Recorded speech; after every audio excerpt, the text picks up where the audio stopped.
네, 안녕하세요. 주식은 역시 기리기리세 기리십니다. 안녕하세요, 여러분들. 자, 몸이 좀 괜찮아졌습니다. 그렇기 때문에 오늘 또 재밌고 빠르게 경제 뉴스 어떤 게 있는지 확인하고 끝내보도록 할게요. 같이 공부하시죠. 렛츠 기릿!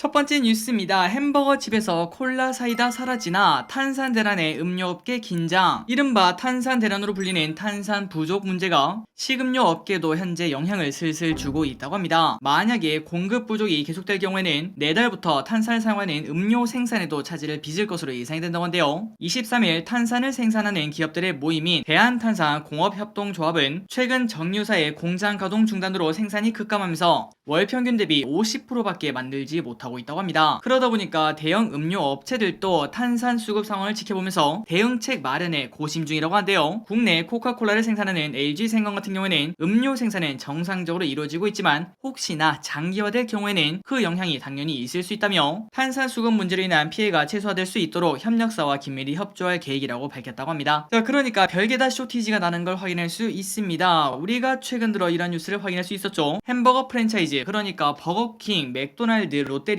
그런 곳들 가면은 감자튀김이 없다는 거 아마도 여러분들 알고 계실 거라고 생각합니다. 그런데 이제는 탄산까지 없다고 하니까 우리가 만약에 햄버거를 딱 먹으러 가면은 햄버거 세트를 딱 시켰는데 감자튀김이 없어가지고 다른 걸로 바꿔야 된다고 하고, 그리고 딱 시키려고 하니까 저희 죄송한데 콜라도 없습니다, 그런 말이 나올 수 있는 그런 상황이 현재 예상이 된다는 거겠죠. 물론 거기까지는 잘 가지 않겠지만 어쨌든 최악의 상황에는 햄버거 세트를 시켰는데 햄버거랑 같이 커피를 먹어야 되는 날도 올 수 있을 것 같습니다. 다음 소식입니다. 원숭이 도창에 관련된 소식이 계속 쏟아지고 있습니다. 그런데 정말 다행인 거는 우리나라에 이미 백신이 꽤나 많다고 한데요. 무려 3,500만 개나 있다고 하죠. 그렇다면 이제 슬슬 걱정이 나올 것 같습니다. 우리 또 그런 백신 맞아야 되나요? 안 그래도 코로나 백신 때문에 후유증이 심했는데 이것까지 맞기는 싫은데, 이렇게 말씀하시는 분들이 정말 많을 것 같은데 과연 지금 현재 우리나라에서는 백신 접종에 대한 이야기가 어떤 게 있는지 보도록 하겠습니다. 원숭이 도창 감시 강화, 백신 접종 당장은 계획 없어. 다행이네요. 중앙방역대책본부는 이날 오전 정례 브리핑에서 도창 백신은 생물 테러나 고도의 공중보건 위기에 대비해 비축한 것이라며 아주 큰 위험 상황이 아니라면 사용하지 않는다라고 밝혔다고 합니다. 그리고 지금 원숭이 도창이 있더라도 일반 인구에 대한 사용 계획은 당장 검토하고 있지 않다, 이렇게 말했다고 합니다. 참고로 국내에는 생물 테러 등에 대비한 사람 도창 백신 3,500만 분이 비축이 되어 있는데 이는 원숭이 도창에도 85%의 효과를 보인다고 합니다. 그러니까 유사시에는 바로 이러한 백신을 맞을 수 있다는 거겠죠. 그리고 저기리스는 이거 처음 알았습니다. 1979년까지 국내에서 도창 백신을 접종한 바 있었다고 합니다. 그러니 어머니 아버지 세대에서는 이 백신을 맞으신 분들이 계실 것 같은데요. 아마도 기름분들 중에서도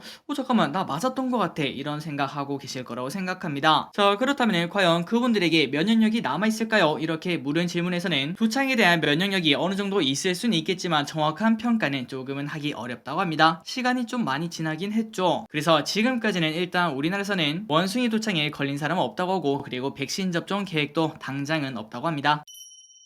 다음입니다. 주식 때문에 세계 50대 부자, 한국 예산만큼 재산 증발. 최근 주식 급락과 암호화폐 폭락으로 세계 50대 부자의 재산이 5천억 달러 넘게 줄어든 것으로 나타났다고 합니다. 참고로 이는 스웨덴의 GDP를 넘어서는 규모이며 우리나라의 한 해 예산 약 600조 원도 100조 이상 뛰어넘는 금액이라고 합니다. 그러니까 최근 하락장에 세계 50대 부자가 날린 돈만 하더라도 우리나라 1년 예산이 넘는다는 거겠죠. 그렇다면 세부적으로 누가 있나 봤더니 일단 일론 머스크 빼놓을 수 없습니다. 691억이나 자산이 줄어서 2천억 달러가 남아있다고 하고요. 그리고 아마존 창업자 제프 베이조스도 611달러 줄어서 1,300억 달러로 집계가 되었다고 합니다. 그리고 빌 게이츠의 재산은 217억 달러 감소해서 1,160억 달러를 나타냈다고 합니다. 그리고 이렇게 자산이 준 이유는 당연히 주식시장이 급락세를 보이기 때문인데요. S&P 500 지수는 올해 들어 17% 내렸고 기술주 중심의 나스닥도 26%나 하락을 했다고 합니다. 그런데 여기서 정말 대단한 게 있습니다. 그 와중에 자산이 는 사람이 한 명이 있다고 합니다. 그게 누군가 봤더니 바로 투자의 귀재 워렌 버핏. 이런 상황에서도 자산은 꾸준하게 늘고 있다고 하죠. 참고로 워렌 버핏은 2020년 그리고 2021년 그때 코로나 때 주가가 쭉쭉 올라갈 때 상대적으로 저조한 실적을 보여서 많은 사람들이 워렌 버핏을 조롱 아닌 조롱을 하기도 했었습니다. 이제 워렌 버핏은 최근의 트렌드를 알 수 없는 나이다, 아직까지도 너무 고리타분한 그러한 주식만 좋아한다, 그런 얘기를 했던 게 불과 1년 전인데 하지만 단 1년 만에 상황이 180도 바뀐 걸 확인할 수 있습니다. 다음입니다. 어제 미국 증시가 분명 올랐는데 오늘 한국 증시가 빠지는 이유 중 하나라고 볼 수 있겠죠. 스냅챗 모기업 스냅 주가 시간의 거래에서 무려 30% 폭락. 스냅은 정규장을 전 거래보다 3.4% 하락 하락해서 나쁜 흐름을 나타내며 어제 하루를 마감을 했다고 합니다. 그런데 더 중요한 거는 시간의 거래에서 한국장 기준 하한가에 가까운 그러한 가격을 나타냈다고 하는데요. 무려 30%나 폭락을 했다고 합니다. 그렇다면 그 이유가 뭔가 봤더니 스냅은 이날 제출한 보고서에서 거시경제 환경이 지난달 21일 실적 가이던스 제시 때와 비교할 때 크게 악화하고 있다며 2분기 실적이 종전에 제시했던 숫자의 한선을 밑도울 것이라고 경고를 했습니다. 또한 지난 12월간 2,000명을 새로 채용했는데 연내는 500명만 추가할 계획이라며 실적 부진 여파로 신규 채용 속도를 확 늦추겠다는 이러한 이야기도 했다고 합니다. 그러니까 그만큼 상황이 좋지 않다는 거겠죠. 그래서 결국 이러한 소식이 전해지자 시간의 거래에서 무려 30%나 폭락을 했으며, 그리고 지난주에 유통업계가 박살이 나면서 연쇄적으로 전부 다 박살난 것처럼 다른 기술주도 주가가 급락했으며, 특히 SNS 기업들 페이스북 모기업인 메타 마이너스 7%, 트위터 마이너스 4%, 핀터레스트는 마이너스 12%로 각각 엄청나게 급락을 하고 있다고 합니다. 그러니까 지속적으로 연쇄적으로 이렇게 터지는 걸 확인할 수 있는데, 그 말인즉슨 지금 현재 시장 분위기, 투자 심리가 매우 좋지 않다는 거겠죠. 이런 것들을 전부 다 이겨내야 또 언젠가는 상승장이 올 텐데 꽤나 힘든 장이 계속 이어지고 있습니다. 모든 기름분들 전부 다 화이팅 하시기 바래요. 다음입니다. 코인 하시는 기름분들은 정말 기분 나쁜 뉴스라고 볼 수 있을 것 같아요. 비트코인 70% 더 폭락한다. 8,000달러까지 갈 것. CNBC에 따르면 글로벌 자산 운용사인 구겐하임 인베스트먼트의 스콧 마이너드 최고 투자 책임자는 이날 세계경제 포럼 WEF 연차 총회장에서 인터뷰를 진행을 했는데, 이때 3만 달러 선이 지속적으로 깨진다면 비트코인은 8,000달러가 궁극적인 바닥일 것, 이렇게 말했다고 합니다. 그러니까 지금부터 무려 70%나 폭락하다는 소리인데 말 그대로 지옥이 거기 있다 라고 생각할 수 있겠죠. 특히 미국 중앙은행 연방준비제도가 기준금리를 올리는 등 긴축적인 통화 정책으로 전하는 것을 거론하면서 연준의 이러한 태도를 고려할 때 비트코인 시세가 하방으로 더 내려갈 여지가 아주 많다고 생각한다고 합니다. 그러니 최근 들어 코인들이 계속 빠지고 나스닥도 빠지는 것처럼 이 영향이 지속적으로 온다는 거겠죠. 그리고 마이너드 CIO는 대부분의 가상화폐는 통화가 아니라 쓰레기라면서도 다만 비트코인이랑 그리고 이더리움 이 두 개는 살아남을 것으로 예상을 한다고 합니다. 다음입니다. 또 투자 소식이 나오네요. 삼성 SDI, 스텔란티스와 미국 인디애나의 배터리 합작 공장. 삼성 SDI와 스텔란티스가 미국 인디애나주에 새 전기차 배터리 생산 공장을 설립하는 계획을 24일에 발표할 예정이라고 로이터 통신이 보도를 했습니다. 양사는 지난해 10월 발표에서 북미에서 리튬이온 배터리 생산을 위한 합작사를 만들고 2025년부터 공장 가동에 들어가는 것을 목표로 한다, 이렇게 밝혔는데요. 그런데 스텔란티스 아마도 많은 분들이 잘 모르실 것 같습니다. 그렇다면 이게 도대체 뭐하는 회사인가 봤더니 피아트 크라이슬러와 PSA 그룹이 합병해 지난해 출범한 완성차 회사라고 하는데, 산하에는 피아트, 크라이슬러, 푸조, 지프, 마세라티 등 14개 자동차 브랜드를 가지고 있는 회사라고 합니다. 그래서 오늘은 이러한 투자 소식을 확인할 수 있고, 그리고 한 가지 더 있다고 하는데, 자, 현대차 그룹에서 또 한 번 더 대규모 투자를 한다고 합니다. 어제까지는 계속 해외에 한다 이런 얘기가 있었는데, 그런데 이번에는 국내에도 무려 63조나 투자를 한다고 합니다. 현대자동차, 기아, 현대모비스 등 3사가 전동화, 친환경, 신기술, 신사업, 기존 사업 경쟁력 강화 등을 위해서 2025년까지 4년 동안 국내에 63조 원을 투자를 한다고 합니다. 자, 3사는 순수 전기차를 비롯해 수소 전기차, 플러그인, 하이브리드 등 전동화 및 친환경 전 분야에서 기술 우위를 확보한다는 방침을 가지고 있으며, 그리고 이와 함께 현대차 그룹은 로보틱스, 미래 항공 모빌리티, 커넥티비티, 자율주행, 모빌리티 서비스, 그리고 인공지능 등 미래 신기술 개발에도 8조 9천억을 투자를 한다고 합니다. 그리고 마지막으로 선행 연구, 차량 성능 등 내연기관 차량의 상품성과 고객 서비스 향상 등에도 38조 원이 투입이 된다고 합니다. 그래서 최근 일주일간 투자 소식이 정말 많은 걸 확인할 수 있는데, 이러한 투자가 전부 다 나중에 엄청난 스노볼이 되어서 돌아왔으면 좋겠습니다.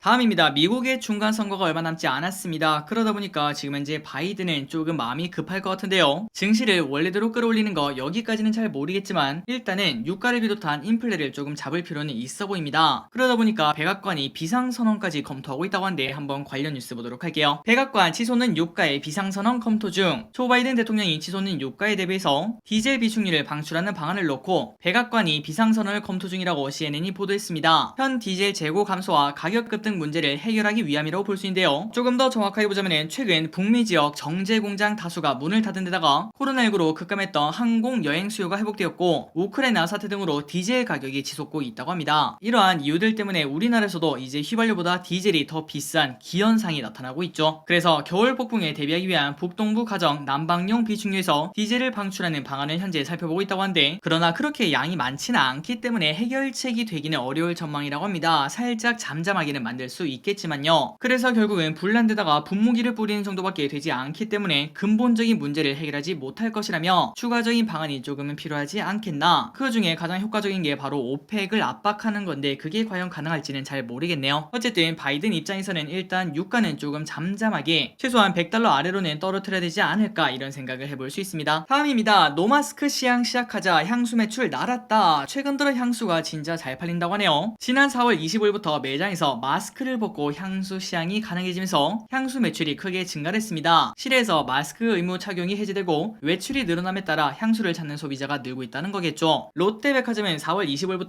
5월 19일까지 향수 매출이 지난해 같은 기간보다 60%나 성장했다고 밝혔으며 그래서 롯데백화점은 작년에 향수 매출 1,000억 원을 돌파한 데 이어 올해도 엔데믹 시대를 맞아 신기록을 갱신하고 있다고 합니다. 그리고 특히 지금 현재 향수를 많이 찾는 사람들은 2030 세대의 향수 매출이 지난해보다 2배나 증가를 하고 있다고 하네요. 다음 뉴스입니다. CNN 한국의 가장 쿨한 수출품은 K-팝 아닌 막걸리. 미국 CNN이 한국의 가장 쿨한 수출품은 K-팝이 아니라 막걸리라고 보도했습니다. 갑자기 이게 왜 막걸리 마시는 소린가 하고 봤더니 한국에 영어를 가르치러 왔다가 2009년에 막걸리를 접한 뒤 너무 맛있었나봐요. 그때부터 관련 강좌와 수출 자문하는 회사까지 설립한 호주인의 사연을 소개하며 이렇게 전했다고 한대요. 그리고 코로나 사태 와중에 2020년 한국에서 전체 주류 시장은 1.6% 역성장했습니다. 그런데 홈술 문화가 발전하면서 막걸리 시장이 오히려 50%나 증가했다는 한국 측 통계도 인용을 했다고 합니다. 개인적으로 막걸리는 진짜 맛있다고 생각합니다. 맛있는 술이라고 볼 수 있겠죠. 다만 너무 많이 마시면 다음날 진짜 힘들다는 거 그게 가장 큰 단점이라고 볼 수 있는데 갑자기 또 옛날 생각이 많이 납니다. 대학생 때는 진짜 막걸리가 최고였다고 볼 수 있겠죠. 대학생 때 학교에서 돗자리 펴놓고 막걸리 마셨던 기억이 납니다. 다음입니다. 오늘 닭고기 관련주가 갑자기 급등을 하고 있는데 그 이유가 뭔가 봤더니 우크라 전쟁 여파에 말레이시아 4달 닭고기 수출 중단한다는 소식이 나왔다고 합니다. 말레이시아가 우크라이나 전쟁 여파에 따른 국내 닭고기 가격 급등을 이유로 오는 6월부터 월 360만 마리의 닭고기 수출을 중단한다고 밝혔습니다. 그리고 이 말레이시아의 닭고기 수출 중단은 이웃나라 싱가포르에 타격을 줄 전망이라고 한데요. 싱가포르는 닭고기 공급량의 3분의 1을 말레이시아에서 조달하고 있다고 합니다. 그런데 우리가 조금 의아할 수 있습니다. 한이길이 근데 말레이시아가 싱가포르한테 닭을 주는데 그거를 끊으면 어차피 우리한테는 큰 타격이 없는 거 아니야? 이런 생각을 해볼 수 있겠지만 하지만 이렇게 생각하시면 될 것 같습니다. 그렇다면 싱가포르는 3분의 1을 더 이상 공급받지 못하는 거고 그렇다면 싱가포르는 또 다른 데서 그 3분의 1만큼 가져와야 되는데 결국 거기는 또 수요가 몰리기 때문에 닭고기 가격이 올라갈 수밖에 없겠죠. 그리고 그 영향은 당연히 한 달에 걸쳐서 전 세계로 펼쳐진다는 걸 생각을 해볼 수 있습니다. 그리고 최근 우크라이나 전쟁이 생각보다 많이 길어지면서 이거 끝날 생각을 안 합니다. 각국은 식량 안보를 내세워 식량 보호주의를 강화하고 있다고 한데요. 여러분들이 다 아시다시피 인도네시아는 지난달 식용유 값을 안정시키겠다고 함유 수출을 전면 중단했다가 25일 만에 재개한 바 있으며 그리고 세계 2위 밀 생산국인 인도는 밀 수출을 금지한 바 있다고 합니다. 다음 소식입니다. 정경련 6월 BSI 96.3 기업 경기 전망 3개월 연속 부진. 전국경제연합회가 매출액 기준 600대 기업을 대상으로 실시한 기업 경기 실사지수 조사 결과 6월 BSI 전망치가 96.3을 기록을 했다고 합니다. 참고로 BSI가 100보다 높으면은 긍정적이다 그리고 낮으면은 부정적이라는 뜻인데요. 그런데 이번에도 96.3으로 100보다 낮은 걸 볼 수 있고 BSI 전망치는 최근 3개월 연속 기준치 100을 하회를 한 바 있다고 합니다. 그리고 전망치가 3개월 이상 100 밑으로 떨어진 것은 지난해 2월 이후 16개월 만에 또다시 나타났다고 한데 그래서 정경련 경제본부장은 최근 국내 기업들은 물가 급등, 중국 경제 부진 등으로 매출 감소가 예상되는 가운데 긴축에 따른 금융비용의 부담도 가중되는 상황이라고 말을 했다고 합니다. 그래서 결국 이러한 데이터가 나온다는 거 지금은 이제 증시가 안 좋은 증거가 아닐까 이런 생각을 해봅니다. 다음입니다. 매진 뜨거운 여름 더 뜨거운 페스티벌. 공연업계에 따르면 인천 펜타포트 그리고 서울 재즈 페스티벌 등 여름맞이 대형음악 페스티벌의 예매권이 모두 매진이 되고 있다고 합니다. 자, 펜타포트라 페스티벌 관계자는 블라인드와 얼리버드 티켓이 1분 만에 매진되면서 정식 예매 전 티켓이 1만 장 이상 팔린 것은 처음이라고 밝혔습니다. 그리고 서울 재즈 페스티벌은 3만 장의 티켓이 3초 만에 통났는데 매진 뒤에도 예매 대기인원이 무려 4만 명에 달했다고 합니다. 참고로 이 표 하나당 무려 16만 5천 원이라고 한데 그런데 이 한 장당 중고거래 사이트에서 무려 50만 원에 팝니다. 이런 글까지 올라오고 있다고 하네요. 물론 이거는 단순히 호가이기 때문에 실제로 50만 원에 팔려 했는지는 잘 모르겠지만 어쨌든 이 정도의 열기가 있다는 거 그 정도로 해석을 하면 되겠죠. 그리고 이 이유는 바로 보복 소비 폭발이라고 생각을 해볼 수 있고, 김학선 대중음악평론가는 어떤 출연진 라인업을 짜더라도 매진될 듯한 그러한 분위기라고 말을 했다고 합니다. 그리고 플러스 올해 들어서 이제 해외여행을 나가려고 하는 사람들이 많아졌다고 볼 수 있는데, 그런데 최근 들어 또 두창이 터졌죠. 원숭이 두창 때문에 올해도 해외를 가지 않은 사람들이 많아질 거라고 볼 수 있습니다. 또 그렇다면 그러한 돈이 우리나라 내에서 돌 거라고 쉽게 예상을 해볼 수 있습니다. 다음입니다. 세계 날씨가 난리라고 합니다. 동부는 최고 35도 폭염, 서부에는 50cm 눈, 이상기후 시달리는 미국 본토가 때이른 폭염과 뒤늦은 눈보라 등 이상기후에 시달리고 있습니다. 미국 북동부에는 평년보다 11도에서 17도 더 높이 올라가면서 일부 지역에서 사상 최고 기온을 기록하고 있다고 합니다. 그런데 그 반면 서부에서는 갑자기 눈보라가 몰아치며 최대 50cm의 폭설이 내리고 있고, 그리고 미국 중부에서는 20일 강력한 토네이도가 마을을 강타한 바 있다고 합니다. 그래서 지금 미국이 엄청나게 덥다고 하는데, 그런데 이거는 미국뿐만이 아니겠죠. 다음 뉴스를 이어서 보도록 하겠습니다. 벌써 50도, 폭염에 하루 10시간 정전, 초비상 어디길래? 일단 뉴스 기사를 보기 전에 바로 대구를 꼽을 수 있습니다. 오늘 대구 날씨가 벌써 32도라고 하는데 지금 녹음한데도 엄청나게 덥습니다. 그래서 에어컨을 킬까 하고 고민을 했는데, 야, 어떻게 5월에 에어컨을 키냐 이런 생각이 또 안 들고 있는 그러한 저를 지금 현재 발견할 수 있는데, 아마도 많은 분들이 지금 현재 저랑 비슷한 생각을 하고 계실 거라고 생각합니다. 어쨌든 이어서 보자면은 올 여름 지구촌 곳곳에 폭염이 덮치면서 대규모 정전 사태가 빚어질 것이라는 경고음이 커지고 있습니다. 그 이유는 바로 에어컨 가동을 위한 전력 수요는 늘어날 수밖에 없는데, 그 와중에 지금 현재 에너지 대란 때문에 공급에 차질이 있다는 거겠죠. 그래서 결국은 수요는 늘어나는데 공급은 줄어드니까 전기료는 상승할 수밖에 없고, 이 전기료 상승이 인플레이션을 부채질할 수 있다는 우려까지 나오고 있다고 합니다. 결국은 전력난 우려가 이렇게 나타나고 있고, 그리고 그 이유는 바로 이상 고온 때문이라고 합니다. 인도는 때이른 고온에 현재 시달리고 있고, 미국은 방금 전에 봤다시피 날씨가 오락가락하면서 갑자기 엄청나게 더워지고 있다고 하죠. 그리고 최근 들어 리오픈이 본격화하면서 에너지 사용이 늘어났다고 볼 수 있는데, 그 와중에 폭염까지 더해지자 전력 수요가 엄청나게 늘어나고 있다고 합니다. 그래서 올 여름 미국에서는 대부분 지역이 평년보다 높은 기온을 기록할 것으로 전망되며, 그리고 동남아시아 국가 같은 경우는 이미 에너지 대란이 시작이 되었다고 합니다. 인도에서는 50도에 육박하는 기온이 이어지면서 전력 수요가 크게 늘고 있다고 합니다. 그리고 플러스 유럽은 상대적으로 날씨가 조금 시원하기 때문에 괜찮다고 하는데요. 그런데 동유럽 국가의 정전 위험은 상대적으로 더 크다고 합니다. 그 이유는 바로 러시아 때문이라고 볼 수 있겠죠. 러시아산 에너지의 의존도가 높았는데 러시아가 지금 저러고 있으니까 올해는 동유럽에서 정전이 되니 많이, 그러한 뉴스를 또 확인할 수 있을 것 같습니다. 자, 이제 뉴스 두 가지 보고 마무리 보도록 하겠습니다. 거리두기 풀려도 힘들다. 장사 접는 사장님 사연은 2020년 2월부터 시작된 사회적 거리두기가 25개월 만인 지난 4월에 해제가 되었으나 자영업자 얼굴에는 여전히 수심이 가득하다고 합니다. 그 이유가 뭔가 봤더니 물가 상승, 구인난, 배달 감소, 이러한 영향 탓에 분위기가 긍정적으로 바뀐 지금이 오히려 이렇게 분위기가 살짝 올라왔으니까 이때라도 양도해서 권리금이라도 챙기자, 이러한 분위기가 나오고 있다고 합니다. 일단 최근 들어 구인난이 꽤나 심각하다고 합니다. 구인난이 해결되지 않으면서 시급을 최소 13,000원에서 15,000원까지 올려야지 아르바이트생을 구할 수 있을 정도라고 한데요. 그리고 이러한 분위기는 데이트에서 바로 확인할 수 있다고 합니다. 알바본에 등록된 1분기에 아르바이트를 구한다는 그러한 공고 수는 242만 건으로 전년 동기 대비 무려 69%나 증가를 했다고 합니다. 게다가 대출금리 상승과 원재료 가격의 상승도 큰 부담이라고 한데요. 사장님들 입장에서도 가격을 올리고 싶지 않을 겁니다. 올리더라도 조금만 올려서 가격 저항이 발생하지 않도록 그런 생각을 하고 계시다고 볼 수 있는데, 그런데 최근 들어 인플레가 너무 심각하다 보니까 가격 저항이 없을래 없을 수 없을 만큼 올려야 된다는 거겠죠. 그래서 결국은 사회적 거리두기가 풀렸는데도 불구하고 자영업자분들은 힘든 한숨을 현재 푹푹 내쉬고 있다고 합니다. 그리고 마지막입니다. 일회용컵 보증금제 시행 유예 소식에 보증금 환불 요청 빗발, 아마도 여러분들 알고 계실 거라고 생각합니다. 환경부가 일회용컵 보증금 제도를 사용하자 이렇게 말한 바 있었죠. 참고로 일회용컵 보증금 제도는 프랜차이즈 커피숍 등에서 일회용컵에 단기 음료를 구매할 때 보증금을 300원 받은 다음에